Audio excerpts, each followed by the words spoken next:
లెక్కను చూస్తే మతం, ధర్మం లెక్కను చూస్తే ధర్మం. ప్రపంచంలో అత్యధికులు పాటించే ధర్మం లేదా మతం క్రైస్తవం, 84 దేశాల్లో ఉంది. రెండవ అతిపెద్దదైనటువంటి మతం లేదా ధర్మం ముస్లిం, ఇస్లాం, ఇది 57 దేశాల్లో ఉంది. అదే ప్రపంచంలో ఇది హిందూ దేశం అని చెప్పుకోవడానికి ఒకటి లేదు, కానీ ప్రపంచవ్యాప్తంగా మూడవ అతిపెద్దదైనటువంటి మతం లేదా ధర్మం హిందుత్వం. కానీ ఈ హిందుత్వాన్ని అబాస్పాలు చేయడానికి, తప్పుడు ప్రచారం చేయడానికి సకల ప్రయత్నాలు గత 70 ఏళ్లలో జరిగినాయి.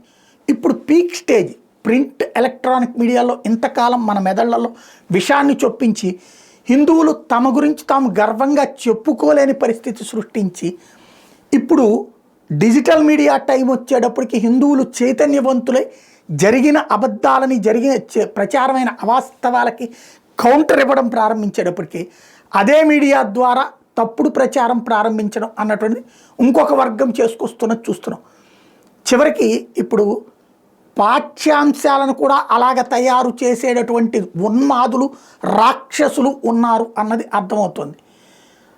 అమెరికాలోని ఒక యూనివర్సిటీలో ఒక కోర్సు పెట్టారట, హిందూ ధర్మానికి వ్యతిరేకంగా, హువాయిలోనో ఎక్కడో. అందులో పెట్టినటువంటి విషయం ఏంటయ్యా అంటే, ఒక కోర్సు హిందుత్వం అనేటటువంటి దాని ద్వారా మూఢనమ్మకాలను పెంచుతున్నారు, లేకపోతే ఉన్మాదాన్ని పెంచుతున్నారు. ఈ మధ్యన అప్పట్లో చిదంబరం గారు ప్రారంభించాడు, హిందూ తీవ్రవాదం అనే పదాన్ని వాడించే ప్రయత్నం చేశాడు ఎఫ్ఐఆర్లు. ఇప్పుడు అది ప్రపంచవ్యాప్తంగా తీసుకెళ్లేటటువంటి ప్రయత్నంలో భాగంగా చివరికి అమెరికన్ యూనివర్సిటీల్లో దాకా తీసుకువెళ్తున్నారు.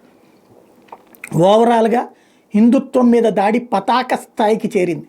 ఇక హిందువులు తమకి తాము తేల్చుకోవాలి, మతం మార్చుకుని మనం ఎందుకులే ఈ మతం పేరు చెప్పుకోవడం అని ఫీల్ అవుతారా, లేదా ఈ ధర్మాన్ని, ఈ మతాన్ని అవమానిస్తూ, అవహేళన చేస్తూ, అబద్ధాలు ప్రచారం చేస్తున్న వాళ్ళకి కౌంటర్ చేయడానికి సంఘటితంగా సిద్ధమవుతారా, ఒక్కటవుతారా? తేల్చుకోకపోతే భవిష్యత్తులో మ్యూజియంలో మతాన్ని చూసుకోవాల్సి ఉంటుంది.